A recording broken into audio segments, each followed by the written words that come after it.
টাকার সন্ধান পেলেন, যারা ওনাকে এসে বলল যে এখানে একটা জঙ্গলি গ্রুপ আছে যাদের নাম ইয়াজুজ মাজুজ, তারা এসে আমাদের উপর হামলা করে। হে জুলকারনাইন, আমরা আপনাকে ট্যাক্স কালেক্ট করে দিচ্ছি, আপনি তাদের মাঝে আর আমাদের মাঝে একটা প্রাচীর তৈরি করে দেন। আপনারা ইয়াজুজ মাজুজের নাম শুনেছেন না? ইংরেজিতে বলে গগ ম্যাগগ। নূহ আলাইহিস সালামের 4 সন্তান ছিল, হাম, সাম, ইয়াফাস, কানাআন।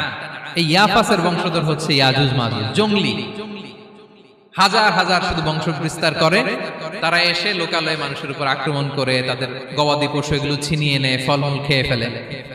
তো জুলকারনাইন বাদশার কাছে যখন বিচার দেওয়া হলো, উনি বললেন ঠিক আছে, তোমাদের ট্যাক্স দেয়া লাগবে না, তোমরা শারীরিক পরিশ্রম করে আমাকে সাহায্য করো। তো উনি বর্তমানে হচ্ছে এক পাশে কৃষ্ণ সাগর, ব্ল্যাক সি, আরেকদিকে কাস্পিয়ান হ্রদ বা কাস্পিয়ান সাগর, এর মাঝখানে 1200 কিলোমিটার লম্বা মাউন্টেন রেঞ্জ, পাহাড়ি এরিয়া।